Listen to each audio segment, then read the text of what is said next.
জয় গুরু। বন্দে পুরুষোত্তম। আমাদের ভালো লাগুক আর না লাগুক, আমাদের ঠাকুরের পথে যাওয়া উচিত।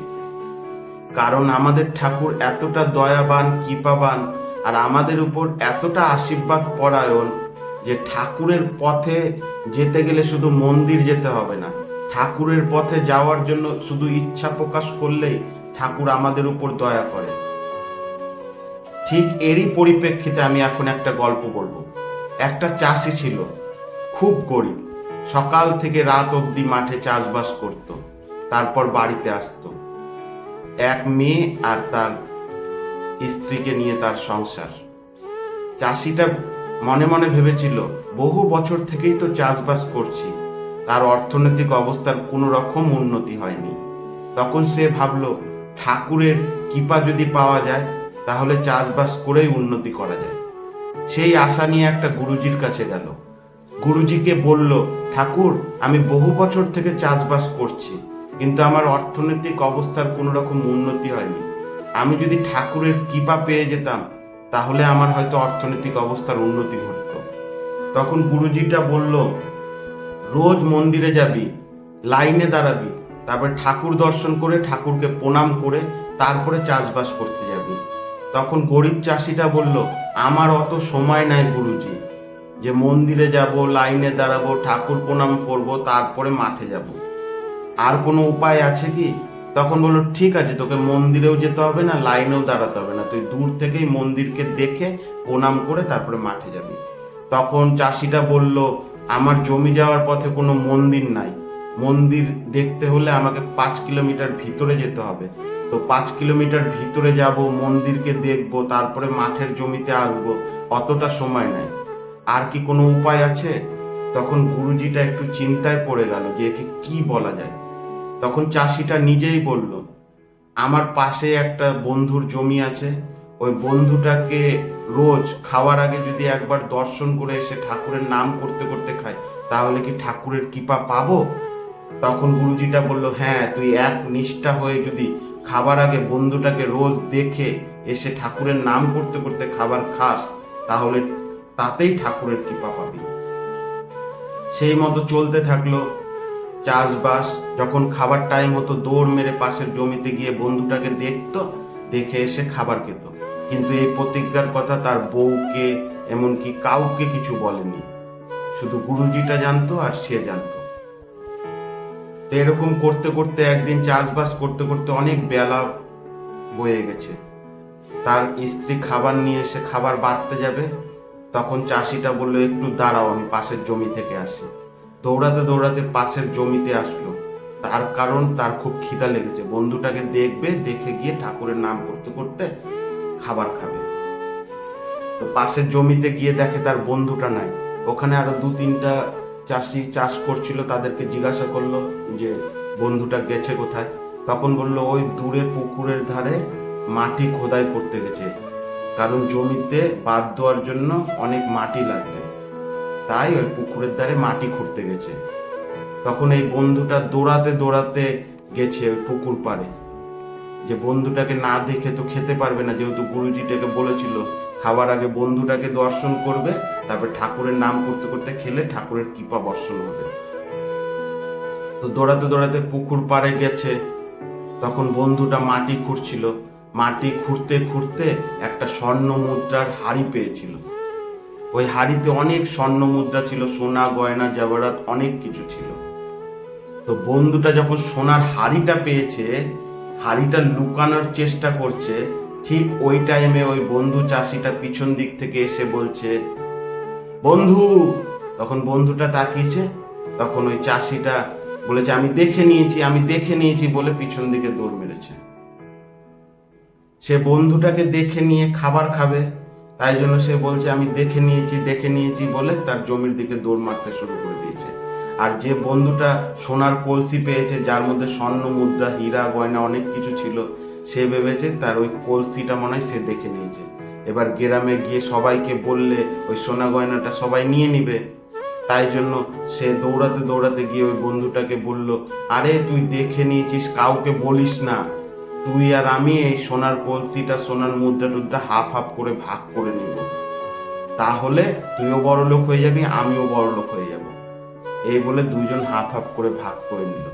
তো এই গল্পটার মানে হচ্ছে ঠাকুরের কে পাওয়ার জন্য আমাদের মন্দিরে যেতে হবে না, বা বাইরে মন্দিরের বাইরে থেকে মন্দির দর্শন করতে হবে না।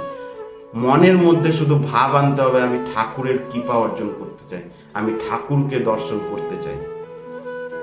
ঠাকুরকে দর্শন করতে চাইলে ঠাকুরের একটা নিয়মই হচ্ছে যথেষ্ট। সে নিষ্ঠা সহকারে রোজ ওই বন্ধু চাষিটার মুখ দেখতো আর ঠাকুরের নাম করতে করতে খাবার খেত। সেই একটা নিয়ম নিষ্ঠাতেই তার জীবন পরিবর্তন হয়ে গেল। আগেকার দিনের ঋষি মহাঋষিরা ঠাকুর দর্শন, ঠাকুরের কৃপা পড়তে বছরের পর বছর লাগিয়ে দিত, না খেয়ে সাধনা করত। আর এখনকার সময় শুধু আমাদের একটু সকালে উঠতে হবে, ঠাকুরের ইষ্টিভীতি করতে হবে, 2 বেলা প্রার্থনা করতে হবে, আর যেখানেই থাকো বসে বসে একটু ঠাকুরের নাম করতে হবে।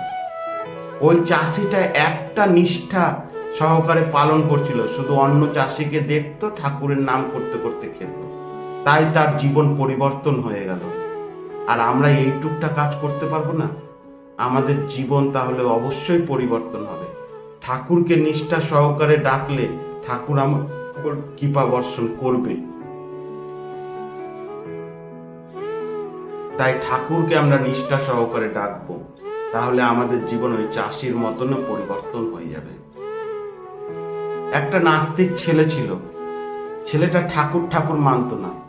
তার ওষুধের দোকান ছিল, 10 বছর ধরে ওষুধের দোকান, রমরমা বাজার, টাকা পয়সার কোনো অভাব হয়নি। ছেলেটার বাবা ছিল ঠাকুর ভক্ত। ছেলেটার বাবা ছেলেটাকে সবসময় ঠাকুরের কথা বলতো, কিন্তু ছেলেটা শুনতো না। ছেলেটা বলতো ঠাকুর ঠাকুর বলে কিছু হয় না। ছেলেটার বাবা এই করতে করতে মারা গেল। কিন্তু মারা যাওয়ার আগে ছেলেটাকে বলেছিল, জীবনে কোনোদিন যদি অসুবিধাতে পড়িস, বাধা বিপত্তিতে পড়িস, বুদ্ধি যখন কোনো কাজ করবে না, তখন অন্তত একবার পরম পিতাকে ডাকিস। এই বলে পরম পিতার একটা ছবি ওই দোকানের উপরে টানিয়ে দিয়েছিল। তো এরকম করতে করতে অনেকটা বছর, অনেকটা দিন কাটতে শুরু করে দিল। ছেলেটার ওষুধের দোকান রমরমিয়ে চলতে আরম্ভ করে দিল। আশেপাশের কাস্টমাররাও ছেলেটার ওপর খুব খুশি। যে ওষুধ বলতো শট করে গিয়ে ওষুধ নিয়ে এসে তাকে দিয়ে দিত। ওষুধের নলেজও ভালো ছিল, দোকানও খুব ভালো চলতো। কিন্তু ছেলেটা সারা দিন দোকানদারি করার পর তার আরো সব বন্ধু বান্ধব আসতো, ওষুধের দোকানের মধ্যে আড্ডা ঠাড্ডা মারতো, গল্প করতো। তো ঠিক এরকমই একদিন ওষুধের দোকান চালাচ্ছিল। সন্ধ্যাবেলা সব বন্ধু বান্ধবরা এসে ওই ছেলেটার দোকানে এসে দাঁড়ালো। তখন দোকানে খুব কাস্টমার ছিল, কাস্টমারগুলাকে ছেড়ে দিল, কাস্টমারগুলো একে একে বাড়ি চলে গেল। তারপর বৃষ্টি নেমে গেল। তো ওই ছেলেটা দেখলো বৃষ্টি যখন আরম্ভই হয়ে গেল, এমনিও বাড়ি যেতে পারবো না, তো বন্ধুদের সাথে আড্ডা মারতে আরম্ভ করে দিল ওই দোকান ঘরের মধ্যে। ঠিক কিছুক্ষণ পর একটা ছোট্ট ছেলে ভিজতে ভিজতে আসলো, এসে বলল, দাদা দাদা, আমার মায়ের খুব অসুখ, আমাকে এই ওষুধের বোতলটা দাও। তখন ছেলেটা আড্ডাতে এতটা ব্যস্ত, সে আর উঠতে চাইলো না। তখন অন্য বন্ধুগুলো বলল, দে না ওষুধটা দিয়ে দে, বৃষ্টির মধ্যে ছেলেটা এমনিতেই ভিজতে ভিজতে এসছে। তখন ছেলেটা উঠে গিয়ে বলল, কি চাইতো? তখন বলল, বৃষ্টির মধ্যে আর সব ওষুধের দোকানগুলো বন্ধ আছে, তোমার দোকানটা খোলা, তাই আমি ওষুধের এই বোতলটা নিতে এসেছি, আমার মার খুব অসুস্থ। ওই ওষুধটা দেখে যখন নিতে যাবে, যে জায়গাটায় ওষুধের বোতলগুলো রাখা ছিল আর অন্য ওষুধের বোতলগুলো রাখা ছিল, ওই জায়গায় যখন ওষুধ আনতে যায়, তখন দোকানের কারেন্ট চলে যায়। ছেলেটার মন ওদিকে আড্ডাতে পড়ে আছে, যে ছেলেটাকে ওষুধ দিয়ে আড্ডাতে আবার বসবে। তো সে একটা ওষুধের বোতল দিয়ে ছেলেটাকে দিয়ে বলল, দে টাকা দে। তো ছেলেটা টাকা দিয়ে দিল। ছেলেটা ভিজতে ভিজতে আবার চলে গেল দৌড়াতে দৌড়াতে। এবার অনেকক্ষণ ছেলেটা বসলো, 10-15 মিনিট বসলো, লাইন আসলো না। তখন ওই ছেলেটার বন্ধুগুলা বললো, লাইন যখন আসছেই না, তাহলে আমি বাড়ি চলে গেলাম। তো বাড়ি চলে গেল। তো ওই ছেলেটাও তখন আস্তে আস্তে দোকানদারি গুটিয়ে ঠুটিয়ে বন্ধ করবে, তখন লাইন এসছে। লাইন যখনই এসছে, ছেলেটার মাথায় হাত। কি হয়েছে? যেখানে ওই ওষুধের বোতলটা ছিল, তার পাশে ইঁদুর মারার বিষের বোতলও রাখা ছিল। সে ওই ওষুধের বোতলে ইঁদুর মারার বিষের ওষুধের বোতলটা ওই ছেলেটাকে দিয়ে দিয়েছে। এবার ছোট ছেলে, ওই তো আর পড়ালেখা জানে না, এবার গিয়ে যদি মাকে ওই ওষুধটা খাইয়ে দেয় তাহলে মাটা তো মারা যাবে। আর ওই ছেলেটার বাড়িও চিনে না, ছেলেটার নামও জানে না, এখন ছেলেটাকে খুঁজবে কোথায়? আর 10 বছর ধরে ওই ওষুধের এতটা নাম ডাক, বিক্রি ঠিকরি দারুণ একটা রেপুটেশন দোকান। যখন গ্রামবাসীরা জানতে পারবে যে ওই বউটাকে সে ইঁদুর মারার বিষ দিয়েছে, বউটা মারা গেছে, তো দোকানদারির কি অবস্থা হবে এই ভেবে ভেবে খুব টেনশনে পড়ে গেল। তখন মরা বাবার একটা কথা তার মনে পড়ল। তার বাবা মরার আগে বলে গেছিল, যখন তোর বুদ্ধি কাজ করবে না, যখন তুই খুব বিপদে পড়ে যাবি, তখন পরম পিতাকে ডাকবি, পরম পিতার সামনে বসে ভিতর থেকে প্রার্থনা করবি। তখন ছেলেটা পরম পিতার ছবিটা দেখে, কোনোদিন তো পূজা পাঠ করেনি, পরম পিতার ছবিটা নোংরা টোংরা ঝুল পড়ে আছে।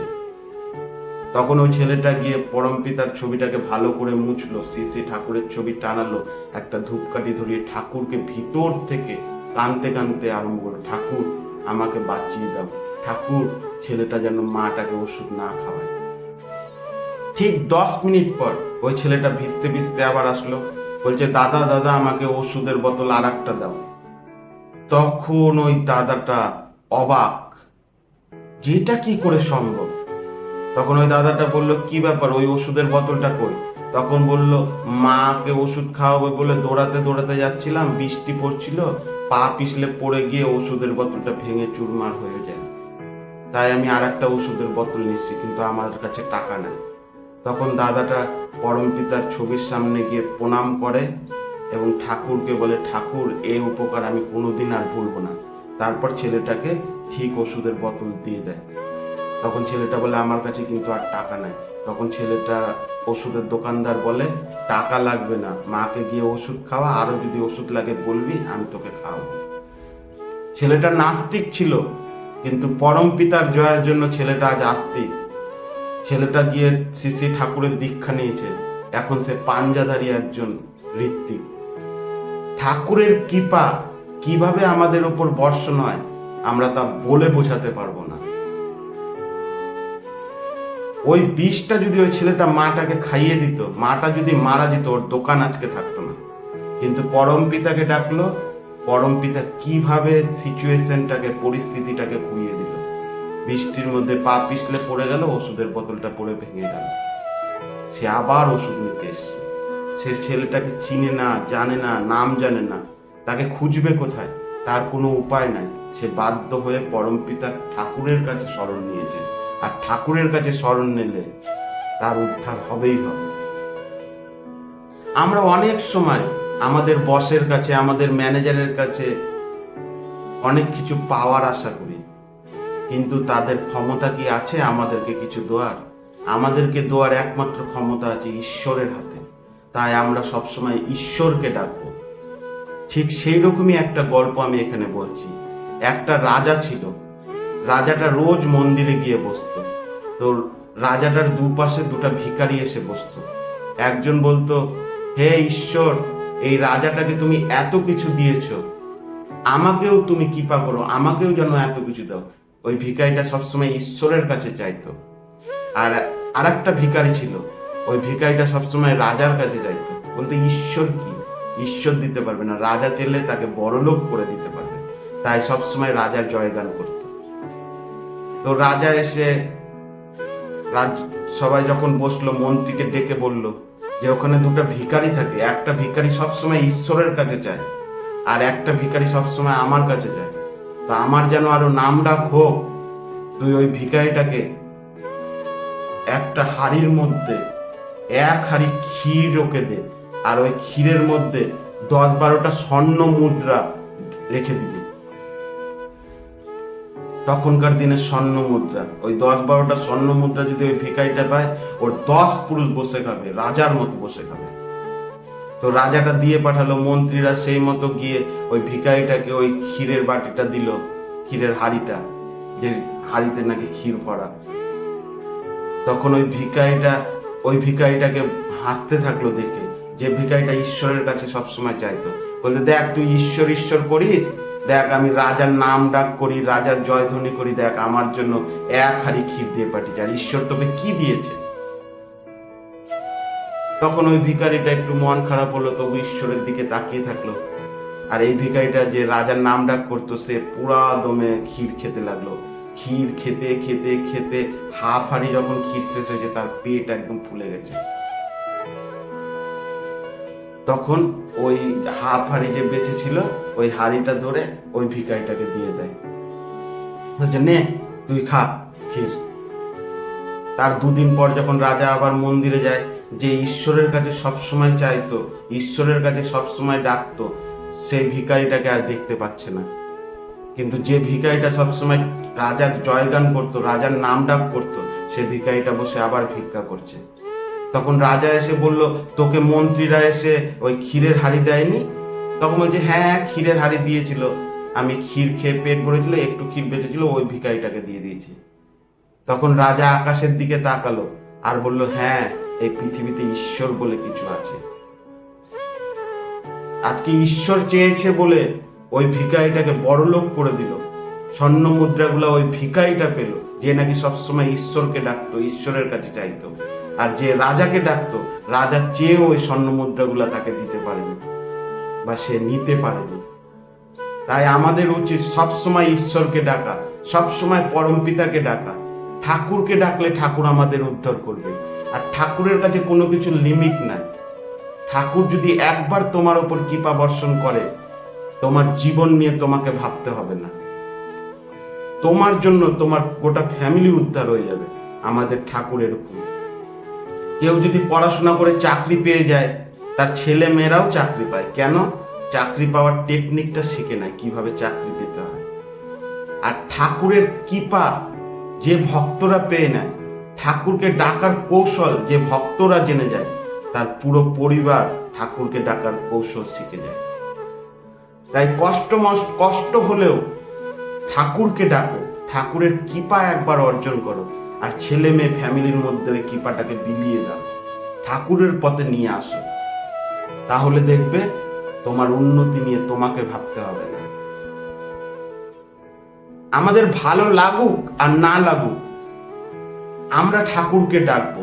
আমাদের মনের মধ্যে যদি এতটুকু ইচ্ছা হয়, আমরা ঠাকুরের পথে আসবো, বাদ বাকি পরম পিতার উপর ছেড়ে দেব। পরম পিতা এরকম পরিস্থিতি তৈরি করবে, আমাদের ঠাকুরের পথে নিয়ে আসবে, তোমাকে আর যেতে হবে না।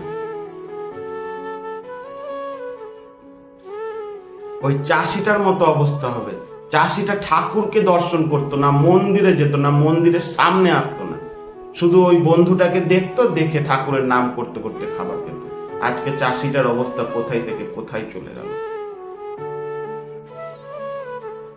তারপরে নাস্তিক ছেলেটার কথাই ভাবো। নাস্তিক ছেলেটার কি বিপদ! যখনই বিপদে পড়বা, যখনই তোমার বুদ্ধি কাজ করবে না, তখন পরম পিতাকে স্মরণ করবা, পরম পিতা তোমার উদ্ধার করবেই। পরম পিতাকে যখন একদম অন্তর থেকে ডাকবা, পরম পিতা তোমার ডাকে সাড়া দিবেই। আর ওই ভিখারিটার কথা ভাবো, যে ভিখারিটা সবসময় ঈশ্বরের কাছে চাইতো। ঈশ্বরের প্ল্যান দেখো, রাজাটা কিন্তু ওকে দিতে চেল, কিন্তু কি ভিখারিটা যে নাকি রাজার কাছে চেত, সে ওই স্বর্ণ মুদ্রাগুলো পেল না। যে নাকি ঈশ্বরের কাছে ছিল, সেই স্বর্ণ মুদ্রাগুলো ওই ভিখারিটা পেল। এই হচ্ছে ঠাকুরের প্ল্যান। ঠাকুরের প্ল্যান আমাদের প্রথম হয়তো একটু খারাপ লাগবে, কিন্তু পরে একবার ভেবে দেখবা, ঠাকুর যেটা ভেবেছিল সেটা আমার ভালোর জন্যই ভেবেছিল। পরম পিতা যেটা ভেবেছিল সেটা আমার ভালোর জন্যই ভেবেছিল।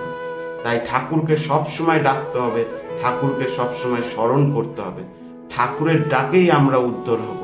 ঠাকুরকে পাওয়ার যে শান্তি, সেই শান্তি তুমি অন্য কোথাও পাবা না।